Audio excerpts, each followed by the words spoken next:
ఒంటరితనం అనేది ఎక్కడ ఉంది అంటే,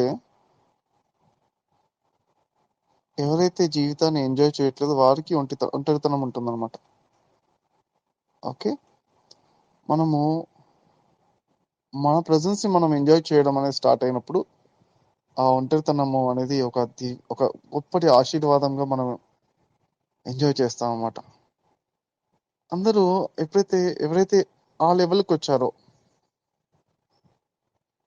తన తన ఉంటే చాలు, జస్ట్ దీని ఏంటంటే ఎగ్జిస్టెన్షియల్ బ్లిస్ అంటారు అనమాట. ఉంటే చాలు, ఆనందంగా ఉంటాయి, ఏ విధంగా ఉన్నా చాలు, ఎలాగైనా ఒక అమీబాగా, ఒక ఏకకణ జీవి అయిన అమీబాగా ఉన్నా, పరబ్రహ్మ స్వరూపమైన మొత్తం మొత్తం టోటల్ గా ఉన్నా, కానీ సర్వాత్మ స్వరూపమైన పరబ్రహ్మ స్వరూపంగా ఉన్నా, అంతటా ఉన్నా, లేదంటే మధ్యలో ఒకనొక సృష్టికి బ్రహ్మగా ఉన్నా, ఒక మనిషిగా ఉన్నా, ఒక దేవతగా ఉన్నా, ఏ విధంగా ఉన్నా కానీ, ఒక రాయిలా ఉన్నా, మొక్కలా ఉన్నా, జంతువులా ఉన్నా, ఇంకే రూపంలో ఉన్నా కానీ ఉంటే చాలు, నేను ఉన్నా అని తెలిస్తే చాలు, నేను హ్యాపీగా ఉంటాను అనుకోవడం అనేది ఎగ్జిస్టెన్షియల్ ప్లీస్.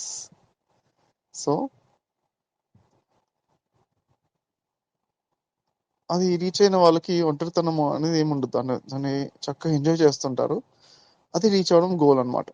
తర్వాత దానికి మరి ఎంతో మరి దుఃఖము నుంచి బయటపడాలని చెప్పేసి, దుఃఖరాహిత్య స్థితి అనేది ఎన్లైటన్మెంట్ స్టేట్ అనేసి దాన్ని పొందడానికి ఎంతో మంది మరి సాధన చేయడానికి హిమాలయాల్లో ఒంటరిగా ఉండి సాధన చేస్తుంటారు. ఒంటరితనం అనేది ఒక గొప్ప ఆశీర్వాదం, మనకు సాధన లోపల ముందుకు వెళ్ళడానికి చక్కటి ఆశీర్వాదం. నాకు కూడా అమెరికాలో వెళ్ళిన తర్వాత 2008 ఫిబ్రవరి ఫస్ట్ వీక్లో వెళ్ళాను. వెళ్ళిన వెంటనే వారం రోజులు అమెరికా ఆ కొత్త అందాలు, అదేంటి చక్కటి బిల్డింగ్లు, కొత్త అన్ని రోడ్లు, అవన్నీ సిస్టమ్ అంతా కూడా చూస్తూ ఉండిపోయాను అన్నమాట. చక్కగా 1 వీక్ ఓకే అబ్జర్వ్ చేస్తూ ఉండిపోయాను. కొత్త జాబ్, అక్కడ కొత్త ప్లేస్ అన్ని కూడా చూస్తూ ఉండిపోయాను అనమాట అందరితో. తర్వాత వారం రోజుల తర్వాత అనిపించింది ఒక రోజు, అరే ఏంటబ్బా, నా ఫ్యామిలీ మెంబర్స్, ఫ్రెండ్స్, మరి చక్కగా ఆధ్యాత్మిక మిత్రులందరూ, ధ్యాన మిత్రులందరూ కూడా ఇండియాలో ఉన్నారు కదా, నేను ఇక్కడికి ఎందుకు వచ్చాను? ఓన్లీ డబ్బు కోసం ఏమైనా సంపాదించడానికి ఇక్కడికి వచ్చానా? ఏమిటిది ఈ జీవితం కూడా అని అనిపించింది. కొంచెం బాధగా అనిపించింది నాకు. ఒక 5 నిమిషాలు బాధపడ్డ తర్వాత, ఎప్పుడు బాధపడినా ఓకే ధ్యానంలో కూర్చుంటే నా బాధ తొలగిపోయే స్థితికి రీచ్ అయ్యాను అప్పటికి. ఎప్పుడు ఏ కారణం వల్ల బాధపడ్డా ఓన్లీ ధ్యానం వరకు, ధ్యానం చేసేంత వరకే ఉంటుంది. ధ్యానం చేసామంటే వెళ్ళిపోయే స్థితికి రీచ్ అయిపోయాను అనమాట అప్పటికే.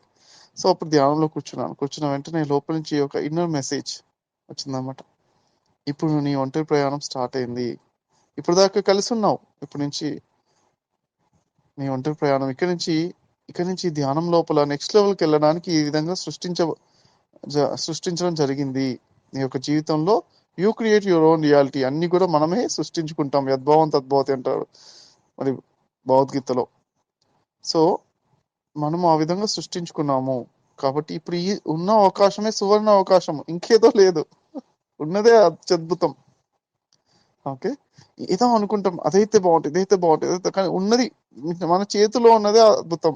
ఇప్పుడు మీ జీవితమే అద్భుతమైన జీవితం. దీన్ని ఎంజాయ్ చేస్తూ చక్కగా ఆ మూమెంట్ ఎలా ఇంకా ఆనందంగా ఉండాలని బాగా ప్రాక్టీస్ చేస్తూ ఉండండి. తర్వాత దీన్ని చక్కటి అవకాశంగా తీసుకోండి. ఒంటరితనం అనేది అద్భుతం.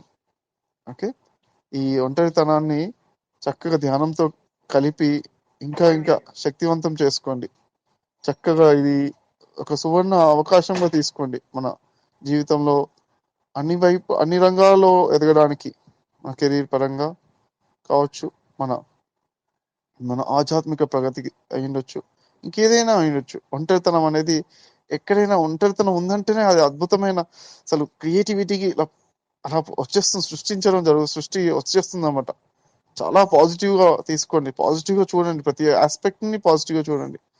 ఒకసారి నేను ఫ్రైడే ఈవినింగ్ ఆఫీస్ అయిపోయిన తర్వాత అమెరికాలో నేను ఒకనే ఒక ఇండివిజువల్ అపార్ట్మెంట్ తీసుకున్నాను నేనే, ఇంకా ఎవరు కూడా లేకుండా నేను ఒక్కనే తీసుకున్నా అనమాట. ఎందుకు అంటే నాకు ఇంకా మరి కంప్లీట్ గా మరి ఎక్కువగా మనతో ఎక్కువ టైం స్పెండ్ చేయాలి. అలానే వేరే వీకెండ్స్ లో ప్రతి ఫ్రైడే నాడు ఈవినింగ్ పూట అమెరికన్స్ ఇన్వైట్ చేస్తామంట మెడిటేషన్ క్లాస్కి.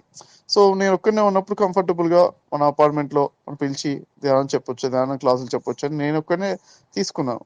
నాకు మామూలుగా ఇద్దరు ముగ్గురు షేరింగ్ అలా ఉండేవాళ్ళం జాబ్ చేసేప్పుడు. అయినా కానీ అవసరం లేదు అనేసి, ఎందుకంటే అందరికీ మనము నేర్పించాలి అన్నప్పుడు వేరే వాళ్ళకు కంఫర్ట్ ఉంటుంది ఉండకపోవచ్చు అనేసి ఆ విధంగా చేస్తాను అనమాట.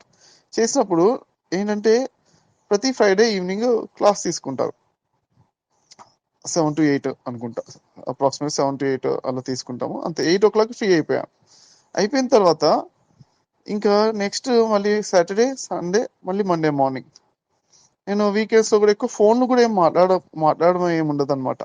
అమ్మతోటి కూడా 2 వారాలకు ఒకసారి ఒక ఫోన్ మాట్లాడంటే, ఒక 10 నిమిషాలు మాట్లాడంటే అలా అలా ఉండేది అంతే. అంతకన్నా రోజు మాట్లాడాలి లేకపోతే వారానికి కోసం మాట్లాడడం ఏమి ఉండకపోయేది అలా అన్నమాట.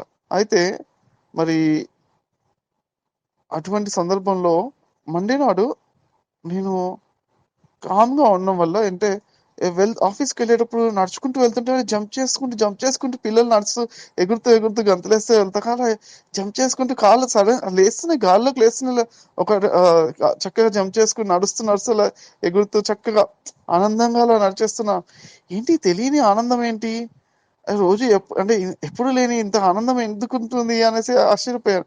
ఏమైనా స్పెషల్గా ఏమైనా ఎక్కువ ధ్యానం చేశానంటే ఆ వీకెండ్లో నార్మల్గా ఎప్పుడు చేసేటట్టుగానే చేస్తాను ధ్యానం. అయితే ఏంటో మౌనంగా ఉండడం వల్ల, సైలెన్స్ తోటి ఉండడం వల్ల మరి ఎక్కువగా ఫోన్లో కూడా ఎక్కువ మాట్లాడడం లేదనమాట. అందుకే ఆ మౌనానికి ఉన్న శక్తి అది అని అర్థమైందనమాట నాకు. సో ఏదైనా మన జీవితంలో ఏది వచ్చినా కానీ అది మనకు ఏదో ఒక విధంగా హెల్ప్ అవుతుంది. మనకి ఒంటరితనం ఉన్నాము అంటే అద్భుతంగా ఎంజాయ్ చేయండి, దానికన్నా మించింది ఏం లేదు. ఓకే, చక్కగా ఎన్నో క్రియేటివ్ ఐడియాస్ ఎన్నో వస్తాయి, కొత్త కొత్త ఐడియాస్ వస్తాయి అన్నమాట. ఒకసారి నేను ఒక వారం రోజులు మౌనంగా ఉన్నాను. అప్పుడు తర్వాత ఒక కొత్త ఐడియా వచ్చి వాట్సాప్ గ్రూప్ ఒకటి క్రియేట్ చేశాను అనమాట, మైండ్ఫుల్ బ్రెథేరియన్ అని. ఆ గ్రూప్ అంటే ఒక సృష్టి జరిగింది, దానివల్ల ఎంతో మందికి ఎన్నో లాభాలు వచ్చాయి. సో తర్వాత మరి 2020లో ఆగస్టులో నేను నెల రోజులు మౌనంగా ఉండి ధ్యానం చేశాను, కంప్లీట్గా నెల రోజులు. దానికన్నా ఒక ముందు 15 రోజులు మరి క్వారంటైన్, అంటే ఒక ప్లేస్కి వెళ్ళినప్పుడు వాళ్ళు ఒక 15 రోజులు, టోటల్ 45 days అనమాట ధ్యాన స్థితిలో ఉన్నాం మొత్తం. సో లాస్ట్ 30 రోజులు అయితే కంప్లీట్ మౌనము, కంప్లీట్ ధ్యానమే. ఫస్ట్ 15 రోజులు అప్పుడప్పుడు ఏమన్నా అవసరమైతే చిన్న చిన్న మాట్లాడుకోవడం కానీ, చిన్న చిన్న విషయాలు కానీ ఉంది కానీ అలా అనమాట. ఆ రోజులో 10-15 నిమిషాలు, అంతకన్నా ఎక్కువ మాట్లాడడం ఉండకపోయేది కానీ.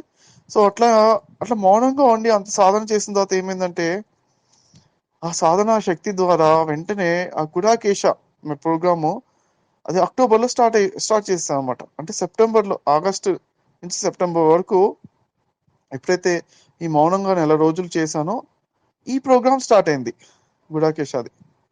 అంటే మౌనము కూడా సాధనకు అంత గొప్ప, ఒంటరితనానికి అంత గొప్ప అంత గొప్ప క్రియేటివిటీ సృష్టించడం జరుగుతుంది. ఎన్నెన్నో విషయాలు మనకు తెలియనివి మనకు జరుగుతూ ఉంటాయి.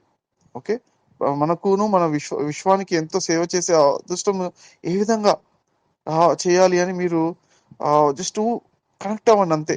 మీరు ఎప్పుడు కూడా మన జీవితం గురించి కాకుండా విశ్వం అంతరికి హెల్ప్ చేయాలని ఎప్పుడైతే అనుకున్నామో ఆటోమేటిక్గా మనలోంచి ఆ ఫ్లో అనేది స్టార్ట్ అవుతుంది అనమాట. ఒక చక్కటి గిఫ్ట్గా తీసుకోండి.